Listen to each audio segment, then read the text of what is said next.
आज हम service now को अच्छे से समझ लेते हैं कि सर्विस नाउ डैशबोर्ड कैसा होता है, क्या होता है। तो service now ticketing management tool है जो आने वाले इंसिडेंट्स को मैनेज करने के काम आता है और उन सारे सर्वर्स का रिकॉर्ड रखता है जो भी उन पे इंसिडेंट राइज हुए थे, ताकि बाद में वो मैनेजमेंट को हेल्प कर सके आइडेंटिफाई करने में कि हमें कहाँ एक्शन लेना है, कितने नंबर ऑफ टिकट्स आए, कौन से सर्वर पे सबसे ज़्यादा टिकट्स आए। तो ये टिकट मैनेजमेंट सारा सर्विस नाउ से होता है। सर्विस नाउ अपने आप में एक बहुत बड़ा टूल है, बट लाइनक्स एडमिन के लिए एक टिकट मैनेजमेंट और चेंज मैनेजमेंट से ज़्यादा कुछ नहीं है। लेकिन आप जब सर्विस नाउ इंजीनियर बनोगे तो उसके लिए आपको सर्विस नाउ में डीप एनालिसिस और डीप रिसर्च और आपको पूरी इसकी जानकारी होनी चाहिए। तो हम देख लेते हैं। देखिए, लाइनक्स सिस्टम एडमिन का डैशबोर्ड कुछ इस तरीके का होता है। ये आप अपने हिसाब से मॉडिफाई कर सकते हैं। तो इस डैशबोर्ड को मैंने ही बनाया था, लेकिन आप भी अपने एनवायरनमेंट में डैशबोर्ड बना सकते हैं। वो मैं आज नहीं सिखा रहा, वो फिर किसी दिन सिखाऊंगा कि डैशबोर्ड कैसे बनाते हैं। तो इससे आपको अंदाज़ा लगता है कि आपके एनवायरनमेंट में आपकी टीम के अंदर कितने टिकट्स आए। तो इसमें आपको साफ साफ पता चल रहा है कि 9 एक्टिव इंसिडेंट हैं जो लोगों को असाइन हैं और 0 इंसिडेंट न्यू है, मतलब कोई नया इंसिडेंट नहीं आया है। और इस मंथ में 345 इंसिडेंट रिजॉल्व हुए हैं और क्लोज इंसिडेंट अब तक 38,983 हो चुके हैं। 3 अपकमिंग चेंजेस हैं। ये ऑटोमेटिक ट्रैक करता है सारी चीज़ों को। बस आपके ग्रुप को जैसे ही टिकट या चेंज केस अनाउंस होगा, ये ऑटोमेटिक इधर डिटेक्ट हो जाएगा। तो ये डैशबोर्ड भी बड़ी काम की चीज़ है। ये एक तरह से वैल्यू ऐड है आपके लिए कि आप रियल इन्वायरमेंट में काम करना सीखें। क्लोज सी टास्क में आप देख रहे हैं कि इतने सी टास्क आज तक क्लोज किए जा चुके हैं। और ये असाइन टू में मैंने इनको हाइड कर दिया है सिक्योरिटी रीजंस की वजह से, लेकिन इसमें सिस्टम एडमिन्स का नाम होता है बस, और कुछ नहीं है। तो ये आपका डैशबोर्ड हो गया। अब देखते हैं, डैशबोर्ड में आपको इंसिडेंट तक दिख गया है। ऐसे नीचे असाइन टास्क दिखते हैं कि किस किस को कौन से सी टास्क यानी चेंज टास्क असाइन है। तो ये एम्प्टी पड़े हैं, मतलब अभी किसी को असाइन नहीं है। जैसे किसी को असाइन हो जाएंगे, यहाँ उसका नाम लिखा आ जाएगा। ये सर्विस नाउ इन्वेंटरी है, ये भी आप बना सकते हैं। ये भी मैंने डिज़ाइन की थी। तो इसमें क्या है, ये डिटेक्ट करके रखता है ऑटोमेटिकली कि आपके कितने सर्वर डीकॉम हो गए, कितने आपके लाइनक्स सर्वर हैं, कितने एआईएक्स सर्वर हैं, कितने सेंट ओएस और सूजे या सोलरिस सर्वर हैं। इस तरह ही डिटेक्ट करके रखता है। तो ये बड़े काम की चीज़ है। यहाँ से आप डाउनलोड करके इन्वेंट्री मैनेज कर सकती हैं। नाउ पहले इंसिडेंट के इस फीचर को समझ लीजिए। इंसिडेंट किस तरीके से आता है। तो इंसिडेंट में आपको 2 पेन दिख रहे हैं, एक लेफ्ट पेन, एक राइट पेन। लेफ्ट पेन आपका नेविगेशन पेन है, जहाँ से आप क्विकली डिफरेंट चीज़ों पे पहुँच सकते हैं, जैसे माई इंसिडेंट, माई क्लोज इंसिडेंट या सी टास्क, या कौन से ओपन है सी टास्क। ऐसी बहुत सारी चीज़ें हम कर सकते हैं लेफ्ट साइड से। बट हम अभी राइट वाले एरिया पे फोकस करेंगे। राइट वाले एरिया में आप देख रहे हैं कि ये इंसिडेंट जो ओपन हुआ है वो 6 मई को ओपन हुआ है 2025 में, और इतने बजे ओपन हुआ है। नॉन प्रोडक्शन अनचेक है, मीन्स ये प्रोडक्शन इंसिडेंट था। ये कैटेगरी, इसमें इतने तरीके की कैटेगरी होती हैं। तो ये जिस कैटेगरी में डिफाइन होगा,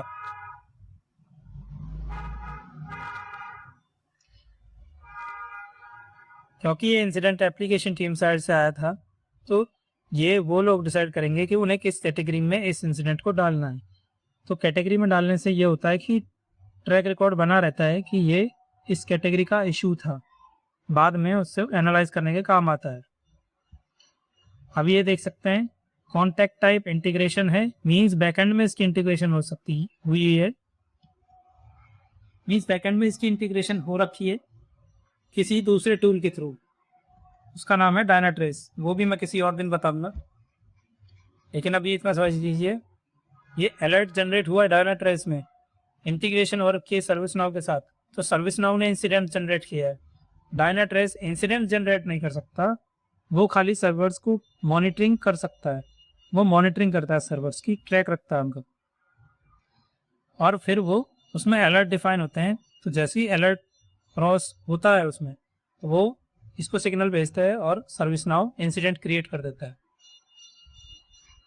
तो अब यहाँ पे आप देखेंगे सब कैटेगरी में सर्विस नाउ इवेंट मैनेजमेंट है। तो मैं आपको बता रहा था कि ये इवेंट जो जनरेट हुआ, ये इंसिडेंट जनरेट हुआ है, सर्विस नाउ ने जनरेट किया, ना कि किसी मैनुअल इंटरवेंशन के थ्रू ये जनरेट हुआ है। अब इसमें ये देख लेते हैं स्टेट, इसकी स्टेट इन प्रोग्रेस है। ऐसे काफ़ी सारी स्टेट होती हैं जो हम अभी इसी वीडियो में आगे चलकर डिस्कस करेंगे। इम्पैक्ट इसका मीडियम था, अर्जेंसी इसकी मीडियम थी, और प्रायोरिटी भी मीडियम थी।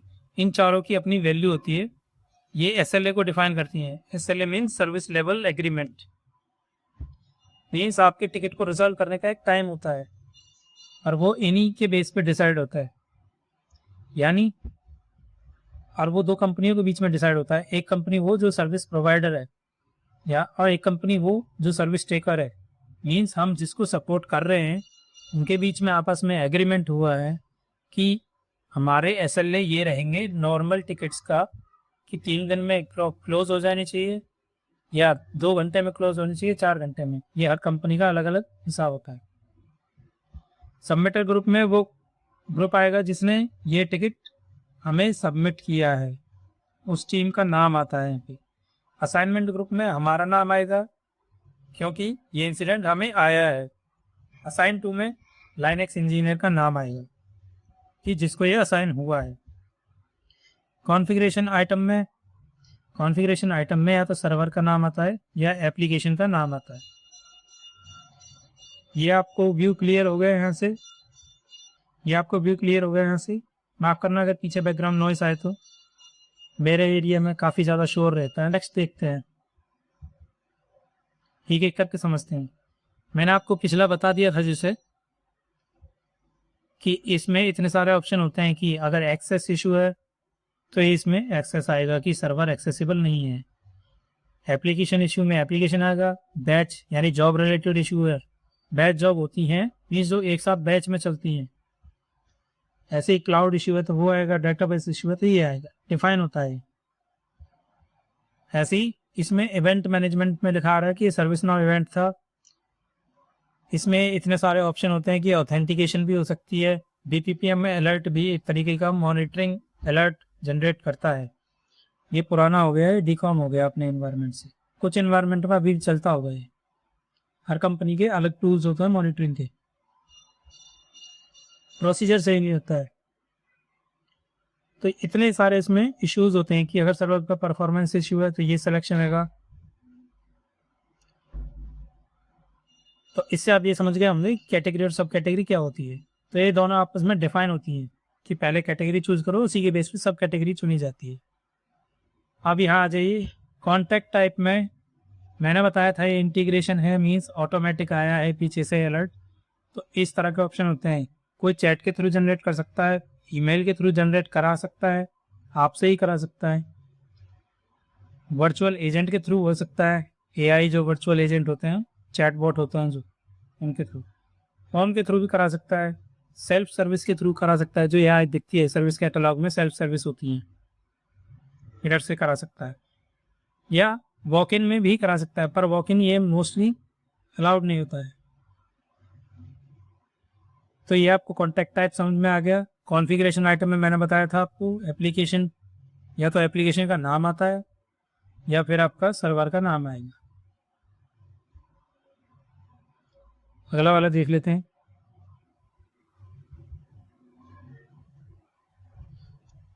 स्टेट, मैं बता रहा था आपको स्टेट में होता है न्यू, मीन्स जब इंसिडेंट आपकी क्यू में आएगा तो न्यू स्टेट में आएगा। जब वो किसी को असाइन नहीं होगा तो वो आपके असाइनमेंट ग्रुप को असाइन होगा, और जैसे ही वो आप असाइन कर लेंगे अपने नाम पर और यहाँ से सेव कर देंगे तो वो इन प्रोग्रेस में आ जाएगा। अपडेट करने से इन प्रोग्रेस में आएगा, सेव करने से न्यू में ही रहेगा। इसमें इतनी सारी स्टेट होती हैं, new, in progress, on hold, resolve, cancel.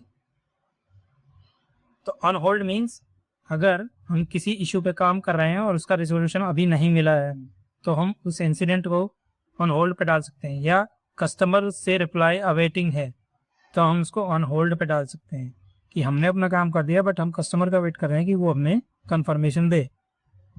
Resolve means आपने इंसिडेंट रिजोल्व कर दिया है। कैंसिल मीन्स ये अप्रोप्रिएट कैटेगरी का इंसिडेंट नहीं था तो इसको कैंसिल कर दिया, या सर्वर नेम हमारा नहीं था तो कैंसिल। ये अब देखते हैं इम्पैक्ट। इम्पैक्ट में क्या होता है कि आपकी एप्लीकेशन पे क्या इम्पैक्ट आया है, ये इम्पैक्ट से डिसाइड होता है। और ये डिसाइड किया है एप्लीकेशन टीम ने, क्योंकि अलर्ट आया था उनकी तरफ से। तो ये इम्पैक्ट था लो, उन्होंने डिसाइड किया इम्पैक्ट लो है, हमारी एप्लीकेशन को कोई इम्पैक्ट नहीं हुआ है। अगर होता तो वो क्रिटिकल हो जाता, और इम्पैक्ट अगर क्रिटिकल हो जाता तो SLA छोटा हो जाता है। जब जब ये सीवियरिटी बढ़ती है, इम्पैक्ट की सीवियरिटी बढ़ती है, SLA कम हो जाता है। लो पे मान लो 3 दिन का हो गया, मीडियम पे मान लो आपका 1 दिन का हो गया, हाई पे मान लो आपका 8 घंटे का हो गया, और क्रिटिकल पे आपका 1 घंटे के अंदर रिजॉल्व करना हो गया। इस तरीके से डिफाइन होता है इम्पैक्ट, लेकिन ये सब आपस में कनेक्टेड है। अब देखिए अर्जेंसी, यूजर को क्या अर्जेंसी है वो यहाँ पे डिफाइन होती है। एप्लीकेशन टीम को क्या अर्जेंसी है वो डिफाइन होती है यहाँ पे, कि अर्जेंसी लो है मीन्स कोई हरी नहीं है, कर सकते हैं आराम से काम, तो लो पे डिफाइन होगी। और अगर क्रिटिकल होगी तो हमें क्विक एक्शन लेना पड़ेगा उस पर।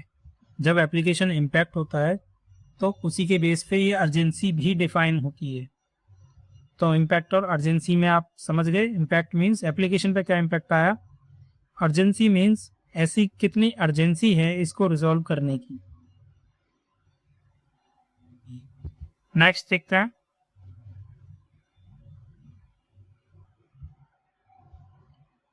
जिस तरह अर्जेंसी होती है उसी तरह प्रायोरिटी भी 4 तरीके की होती है, लो, मीडियम, हाई, क्रिटिकल, सेम होती है, और वो भी इसी बेस पर डिसाइड होती है। तो उसने इम्पैक्ट भी मीडियम रखा, अर्जेंसी भी मीडियम रखी, और प्रायोरिटी भी मीडियम रखी। मतलब उसको एक्शन दिलवाना था, उसको 3 दिन तक होल्ड नहीं कराना था इंसिडेंट को, तो प्रायोरिटी भी उसी ने डिसाइड की थी।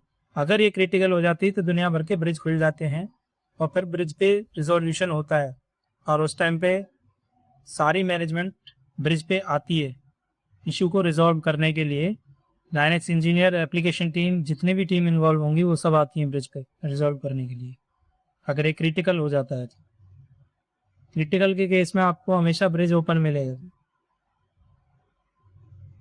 ब्रिज मीन्स कॉल ओपन हो जाएगी, और उसके लिए सारी बड़ी बड़ी मैनेजमेंट आपके ब्रिज पे आ जाएंगी कि ये इशू कैसे हुआ, क्यों हुआ, RCA क्या है, और कैसे रिजॉल्व किया गया है, वो सारी चीज़ें हैं।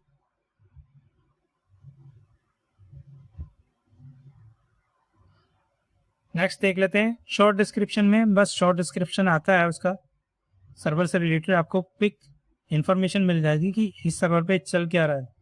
जॉब प्रॉब्लम अलर्ट था, एप्लीकेशन टीम को आया था, ESP सर्वर से रिलेटेड आया था, मेन फ्रेम से आया था। तो बस इतना इन्फॉर्मेशन मिल रही, शॉर्ट है।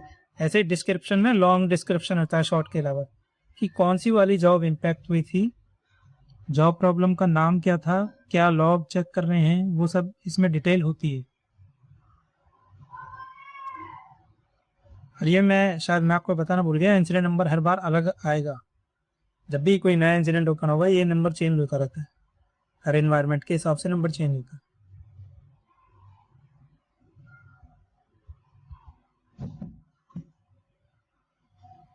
नेक्स्ट होता है रिजोल्यूशन। मीन्स अगर आपने इंसिडेंट को रिजोल्व कर दिया है तो उसमें रिजोल्यूशन कैटेगरी आप डिफाइन करेंगे कि आपने क्या किया है, उस बेस पे यहाँ रिजोल्यूशन डाला जाता है, कैटेगरी सब कैटेगरी डाली जाती है। तो ये सब ड्रॉप डाउन मेन्यू है, ये आप आपस में समझ के, ये आप समझ के इसको अपडेट कर सकते हैं। कि मान लो कि हमने सिर्फ लॉग प्रोवाइड किए तो हम यहाँ लिख सकते हैं कि log was provided resolution notes में। ऐसे नोट्स में हम नोट्स अपडेट करते रहते हैं कि हमने अभी क्या काम किया है सर्वर पे।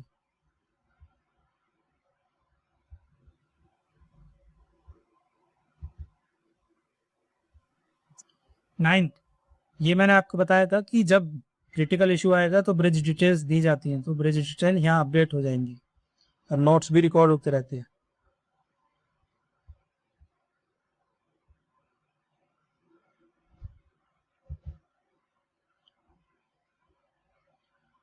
आप उससे नीचे आ जाइए, तो नीचे आपको यहाँ दिखेगा SLA क्या चल रहा है। तो ये इंपॉर्टेंट चीज़ है कि SLA क्या चल रहा है।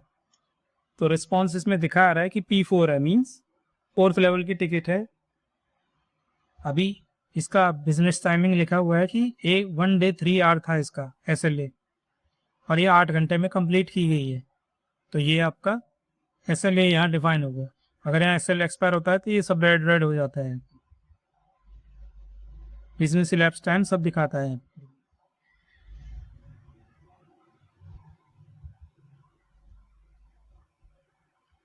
अफेक्टेड CI, इसमें या तो एप्लीकेशन का नाम दिखाएगा या आपका सर्वर का नाम दिखाता है।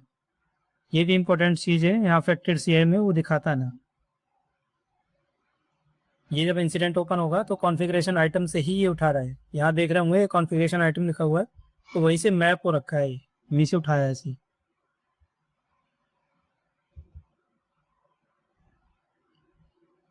इम्पैक्टेड CI सर्विसेज, तो यहाँ इम्पैक्टेड सर्विस का नाम लिखा आता है, मीन्स एप्लीकेशन का नाम लिखा आएगा यहाँ, और एप्लीकेशन की क्रिटिकलिटी लिखी आती है कि ये एप्लीकेशन का क्रिटिकल लेवल क्या है।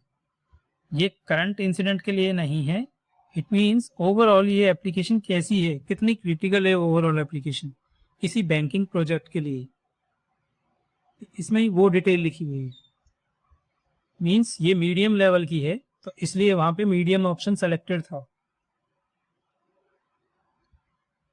समवट क्रिटिकल लिखा हुआ है, फोर्स पे यहाँ नॉन नॉन क्रिटिकल लिखा होगा या लो क्रिटिकल लिखा होगा। चाइल्ड इंसिडेंट, कई बार ऐसा होगा आपके साथ कि एक इंसिडेंट आया और उसके साथ बहुत सारे इंसिडेंट आ जाते हैं उसी सर्वर से रिलेटेड, तो उनको आप यहाँ मैप कर सकते हैं। न्यू में जाके उन इंसिडेंट का नाम डाल सकते हैं, तो वो एक मास्टर टिकट से मैप हो जाएंगे। फिर आप जैसे ही मास्टर टिकट क्लोज करोगे तो चाइल्ड टिकट्स ऑटोमेटिक क्लोज हो जाएंगे। उसमें ये डिटेल हो। आपको ये वीडियो पसंद आया होगा, आपको डीप इन्फॉर्मेशन मिली होगी, और आपको इससे काफ़ी कॉन्फिडेंस मिला होगा कि अगर मैं रियल एनवायरनमेंट में जाऊंगा तो मुझे सर्विस नाउ पे कैसे काम करना है, कैसे टिकट अपडेट करनी है। तो इससे आपको काफ़ी कॉन्फिडेंस मिल जाएगा। तो आज के लिए इतना ही। थैंक यू दोस्तों, मिलते हैं फिर से अगले वीडियो में। वीडियो पसंद आया हो तो लाइक ठोक देना, सब्सक्राइब कर लेना, ताकि मैं आपके लिए और इन्फॉर्मेशन ऐसी लाता रहूँगा। अरे डीप इन्फॉर्मेशन है ये, आपको बाहर कहीं यूट्यूब पे नहीं मिलने वाली है। ये इंडस्ट्री इनसाइड इन्फॉर्मेशन होती है। Thank you.